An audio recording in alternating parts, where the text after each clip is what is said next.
Hey everyone, and welcome. Today, we are diving deep into a topic that every single New Jersey homeowner is, well, intimately familiar with: property taxes.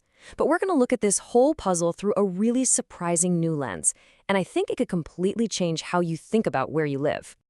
You know that quiet question you ask yourself when you open up that dreaded tax bill, you see the number, and your gut just tells you something is off? Well, you are not alone in thinking that. In fact, that little question is the starting point for a much, much bigger conversation. And this is usually where that conversation just dies, right? We've all said it, we've all heard it. It's this collective shrug, this acceptance that high taxes are just a fact of life here, like traffic on the parkway or trying to figure out a jug handle. But what if accepting that is actually costing you a fortune? See, when we accept something for long enough, it just starts to feel normal. I have literally heard homeowners talk about their $35,000 annual tax bill with the same casual tone someone else might use to mention spending $20 on lunch.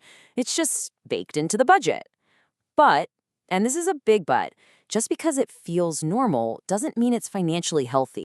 Okay, so let's pivot. Let's stop accepting this and start actually calculating it, because this isn't harmless. Think about it: a mortgage. You eventually pay that off. It builds equity. Property taxes, though, they are an ongoing withdrawal from your wealth that pretty much only ever goes up. They don't build anything for you, they just disappear. So, what is the true cost over time?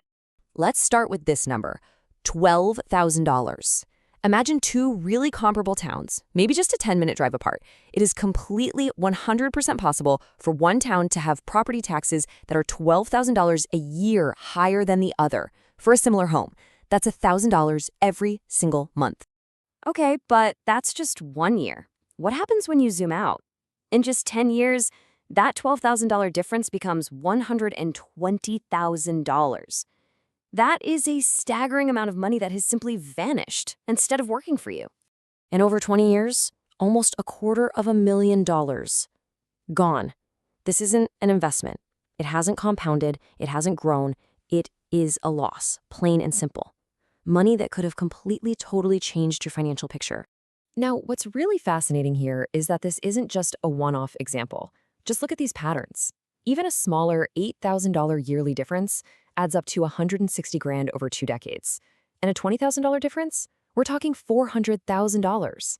I mean, think about that for a second. That's money that could have paid for college, funded your entire retirement, or paid for that dream kitchen renovation.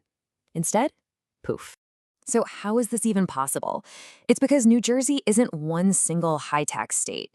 It's really a patchwork quilt of 564 different towns, and each one is its own little financial ecosystem.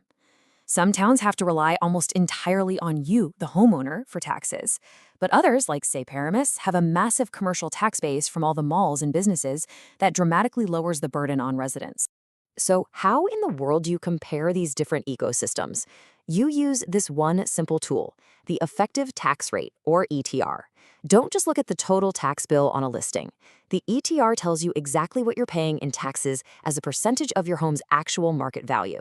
It is the only way to get a true apples-to-apples comparison between towns. It's your secret weapon. And this just makes it crystal clear. Look at this. A $1 million home in a town like West Orange could easily have taxes over $30,000. But that same $1 million home in Paramus, it's closer to $18,000. That is a difference of over $10,000 every single year for a home of the exact same value. And this pattern repeats all over the state. Okay, now we get to the most powerful and, honestly, the most counterintuitive idea in this whole explainer. What if I told you that finding a town with lower taxes could actually let you afford a bigger, better house for the exact same monthly payment? Here's exactly how it works. Lenders, they don't just look at your mortgage. They look at your total monthly housing cost. We're talking mortgage, insurance, and, yep, taxes. So when your property taxes are lower, your total monthly payment is lower. That frees up room in your budget, which means the lender can approve you for a much larger loan. Every single dollar you save on taxes directly increases your buying power. And the numbers here are an absolute game changer. Look at this. Saving just $1,000 a month on taxes, which we just saw is totally realistic, can boost your buying power by over $150,000. Think about what that means. That could mean moving to a better school district, getting that extra bedroom you've always wanted, or finally having a real backyard for the kids, all without increasing your monthly bill one penny.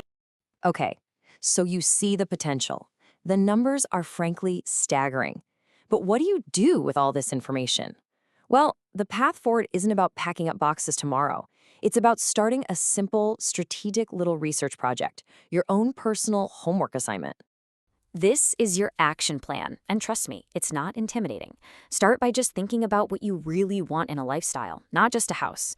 Then pick 3 to 5 towns that kind of interest you and just compare them side by side. Look at the home values, check out the school ratings, and of course, look at those taxes. And then, the most important part, go visit. A drive through a neighborhood on a Saturday can tell you more than any spreadsheet ever will. So I am going to leave you with this final thought. It is the question that's really at the heart of this entire puzzle. Could a simple 10-minute drive, east, west, north, or south, put you in a town that not only fits your lifestyle better, but also saves you $250,000 over the next 20 years? The answer just might surprise you.